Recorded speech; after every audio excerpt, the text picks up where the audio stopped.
Thank you, thank you. Am I audible? Okay. Good morning, good afternoon. And first of all, let me extend my congratulations to the entire organizing team of this TEDx event for organizing such a successful event.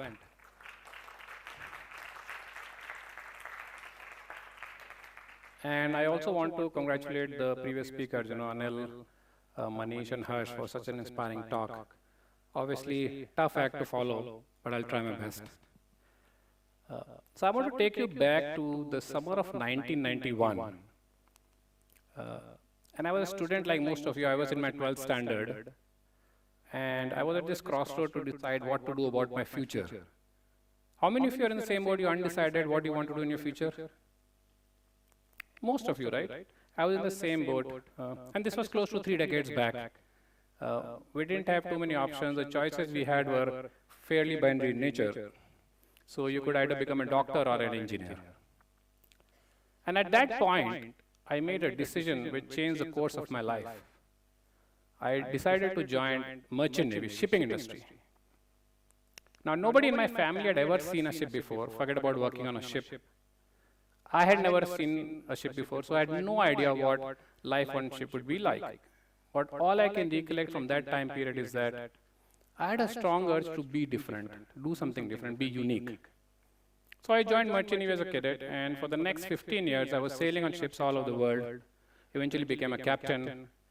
These are some of the photographs from my shipping days. That's me as a cadet. That's me on the bottom right is as an officer with long hair. I used to tie a pony at some point. Of course, now I don't have much hair left, especially after marriage, but that's a different story. And of course, these are some of the photographs from my shipping days, It was a fairly adventurous career, encountering storms and hurricanes and chasing off pirates and navigating through icebergs. So it's a great career indeed, But that single decision to join merchant navy not just changed the course of my life, but it also changed my outlook towards life. And ever since then, I have constantly been trying to reinvent myself, redefine myself, and create new possibilities in life. So if you just look at my career journey from a cadet to captain to B school to investment banking to coaching, I've done all these different things in life, things which are not necessarily interrelated, and things where I had no prior experience about. But if you just trace the trajectory of this graph, it goes up and down, up and down, up and down. And what does a graph which goes up and down represent? It represents life. And a flat line which does not change represents end of life. So before I proceed further, I want to ask all of you, how many of you present here want to live an extraordinary life? You want to have a great future? Almost all of you, right? Let me give you some sad news. The fact is that most of you will end up living an ordinary and mediocre life like millions and billions of people do on this planet. You will end up living a life which is ordinary, mediocre, standard, unremarkable, uninteresting. And you know why? Because most of you would want comfort and safety and security. Most of you would not challenge the status quo. Most of you would not take any risk in life. And most of you will not want to get out of a comfort zone. That's why you will end up living an ordinary and miserable life. But you were never born like that, right? If you go back to a childhood, recollect your childhood, all of us were born with immense potential. All of us were born with what I call a circle of infinity. And this is how that circle looks like. It's a circle with infinite radius. If you ask a child, what does he or she want to become? One day the child will say, I want to become a doctor, one day an engineer, one day a chef, one day a pilot, and so on and so forth. Because as a child, anything and everything is possible for us. But as we grow, as we are born and brought up, our value systems, our belief systems, our societal norms, our family norms, they shrink this circle. And this circle becomes smaller and smaller and smaller and smaller till it becomes a dot. And that's how most of us end up living our lives, like a small, tiny dot, a life which is unremarkable, uninteresting, and a life which nobody cares about. And I'm sure you don't want to live this life, right? You want to live a life where you stand out, where you want to be unique, a life where you can create possibilities, not just for yourself, but people around you. How do you go about that? So I'm going to share some things from my personal life, things which have worked in my life. You can call these success mantras, guiding principles. And I can assure you that if you follow these, you will have a genuine attempt to create an extraordinary life, not just for yourself, but people around you. So the first thing I want to talk about is something which I call language of constraint. Now, most of us, for most of the time, use a language which is very constraining in nature. And when I talk about language, I'm talking about the actual words we use, the verbal language.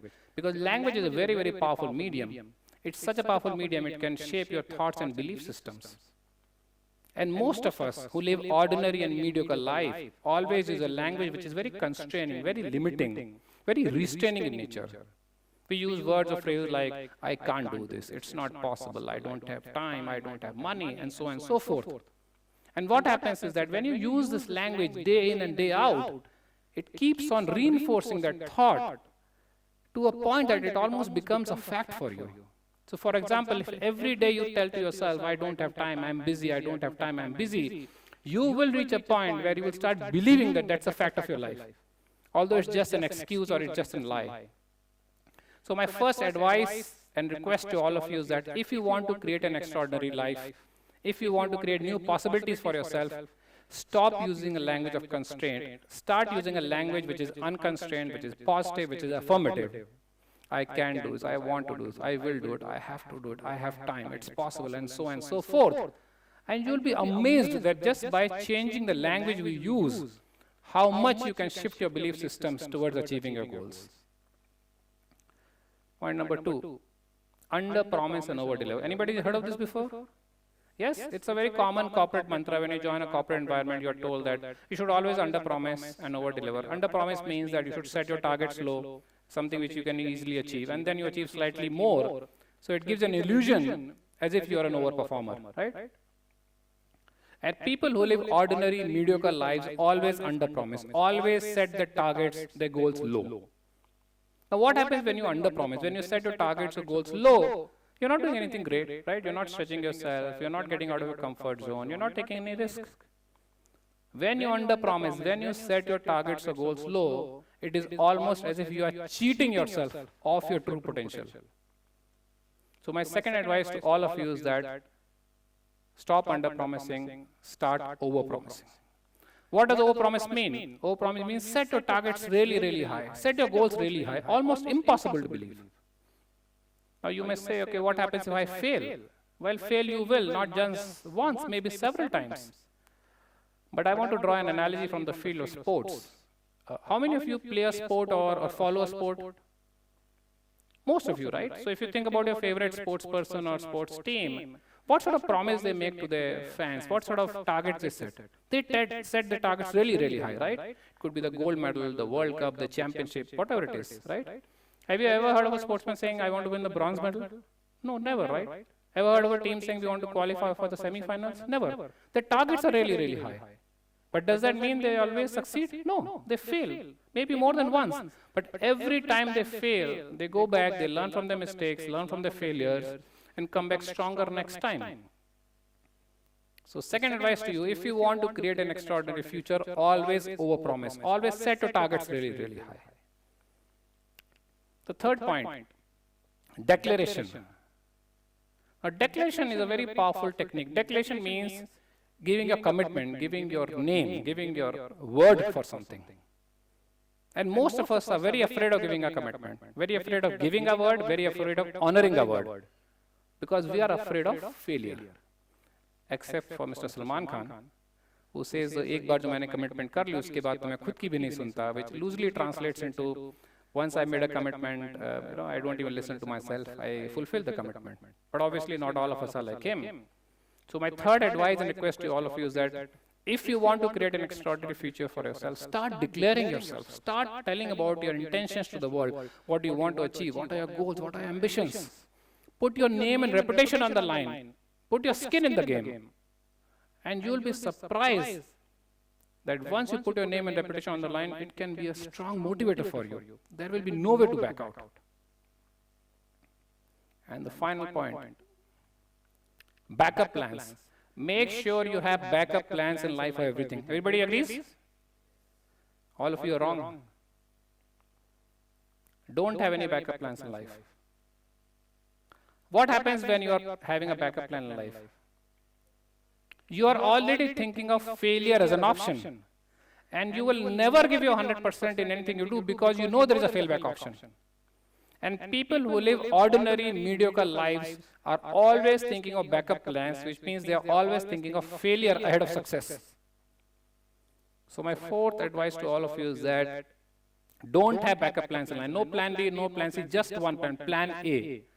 Approach everything in life with an all or nothing attitude. Give you 110%. Because when you don't have a backup plan, there is no option but to succeed. Right? So 4 things. Stop using language of constraint, promise, declare, don't have backup plans. Be bold, be radical, be unconventional, be different, be unique. So today I invite all of you to go back and examine your lives. Do you want to live your life like that small tiny dot with no possibilities? Or do you want to strive for excellence? Do you want to increase the radius of possibilities for yourself? Create new possibilities for yourself. And it does not matter which area of life you're talking about. It could be academics, career, health, wealth, relationship, passion, it does not matter. You can have a life which can inspire people around you. You can have a life which will motivate people around you. The choice is yours. If I can do it, all of you can do it. I'll repeat what I said some time back. All of us are meant to do great things in life. All of us are meant for greatness. But we settle for less. We settle for ordinary. So today I urge all of you not to settle for less, not to settle for ordinary. Leo Tolstoy once said, everyone wants to change the world, but nobody wants to change himself or herself for that matter. All of you have the power to change the world around you. But first the change must begin with you.